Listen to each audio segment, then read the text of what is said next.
Selamat malam, salam sejahtera bagi kita semuanya. Perkenalkan, nama saya Gladden Lewi Baginta Sembiring dengan NIM 230310176. Program Studi Agroekoteknologi, jurusan Budidaya Pertanian, Universitas Malikul Saleh.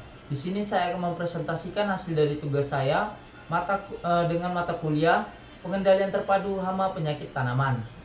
Dosen pengampu Ibu Novita Pramasari Putri, SP MSc. Dengan judul Penerapan Konsorsium Bacillus spp dan Pseudomonas fluorescens sebagai agen hayati dalam pengendalian penyakit fusarium pada tanaman cabai rawit.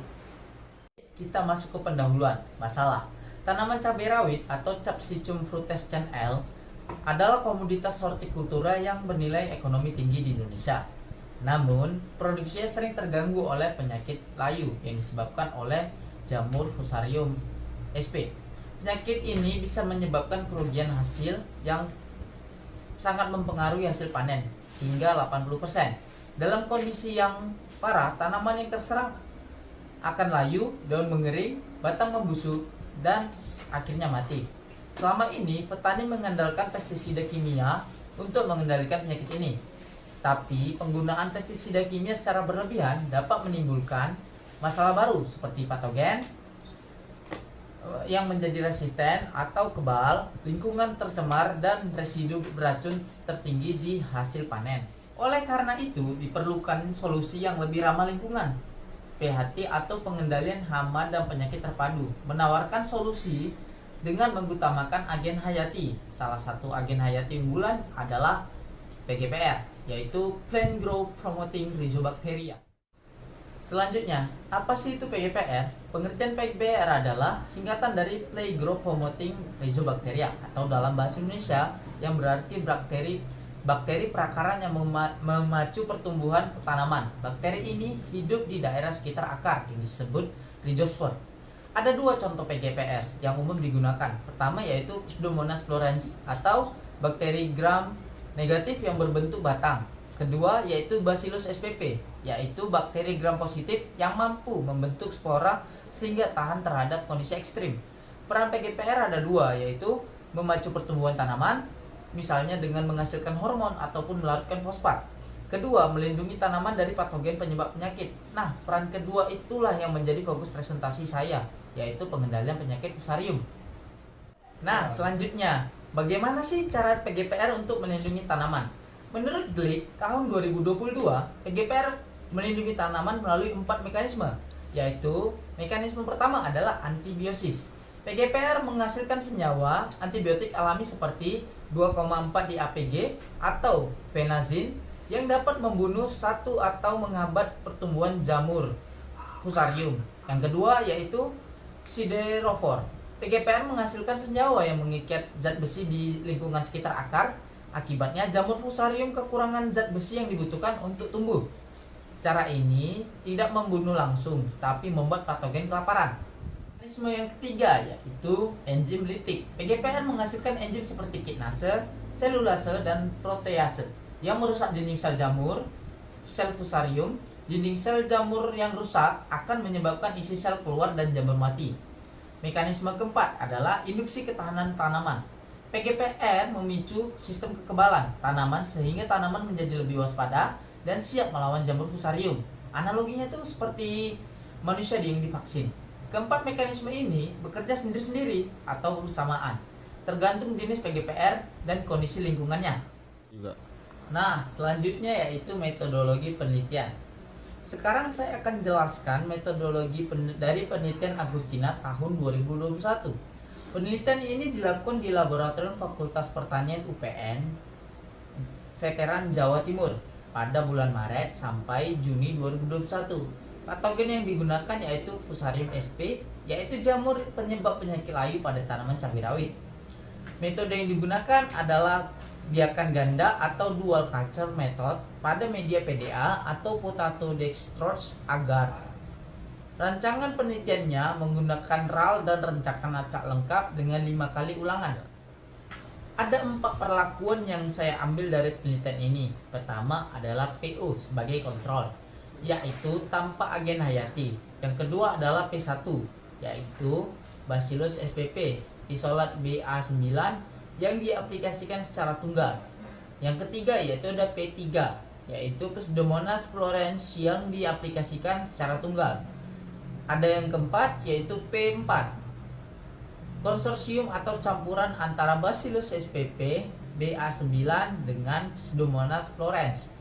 Parameter yang diamati adalah persentase hambatan pertumbuhannya Fusarium sp dengan rumus jari-jari kontrol dikurangi jari-jari perlakuan dibagi jari-jari kontrol dikali 100%. Berikutnya adalah hasil penelitian. Hasil penelitian dari Agustina tahun 2021 pada perlakuan kontrol atau tanpa agen hayati, persentase hambatan terhadap Fusarium sp adalah 0%. Pada perlakuan Bacillus sp BA9 tunggal, persentase hambatan mencapai 16,6%. Yang ketiga yaitu pada perlakuan Pseudomonas florens tunggal, persentase hambatan mencapai 20,5%. Yang menarik pada perlakuan konsorsium atau campuran Bacillus spp BA9 dan Pseudomonas florens, persentase hambatan mencapai 31,5%. Ini adalah yang tertinggi dibandingkan perlakuan yang lainnya. Kesimpulan sementara dari data ini adalah konsorsium lebih ampuh dalam mengendalikan Fusarium dibandingkan perlakuan tunggal. Nah, selanjutnya yaitu pembahasan. Sekarang saya akan jelaskan mengapa konsorsium itu lebih ampuh dalam mengendalikan Fusarium. Pada perlakuan tunggal, hanya satu atau dua mekanisme biokontrol yang bekerja. Misalnya, Bacillus BA9 tunggal mungkin hanya mengandalkan antibiosis dan enzim lytik. Pseudomonas florens tunggal mungkin hanya mengendalikan siderofor dan antibiosis. Hasilnya, hambatan terjadi Fusarium hanya 16,6 sampai 20,5%. Namun pada perlakuan konsorsium, ketiga atau keempat mekanisme kerja bersamaan. Antibiosis dari kedua bakteri, siderofor dan dari Pseudomonas florens dan enzim lytik dari Bacillus spp semuanya aktif dalam menekan Fusarium. Inilah yang disebut efek sinergisme, yaitu kerjasama yang saling menguatkan.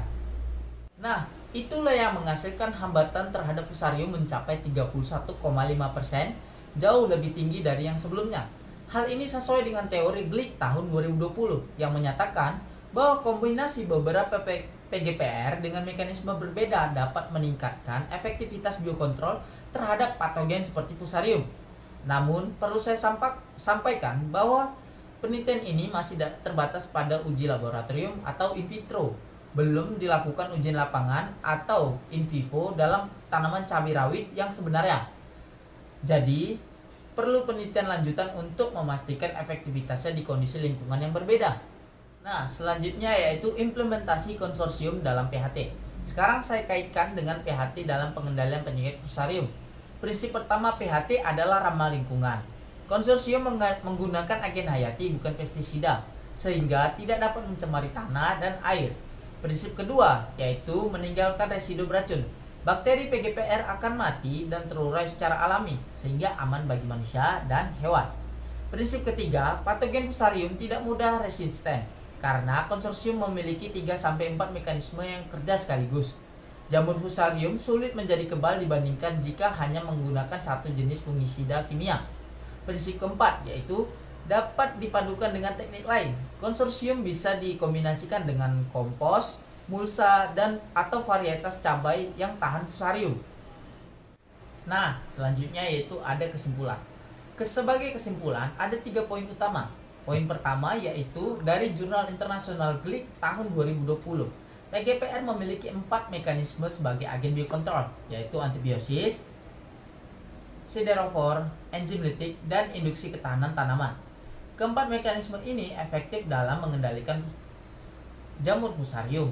Kedua, dari Jurnal Nasional Agustina tahun 2021, konsorsium Bacillus spp dan Pseudomonas florens lebih ampuh dalam mengendalikan Fusarium dengan hambatan 31,5% dibandingkan perlakuan tunggal yang hanya 16,6% dan 20,5%.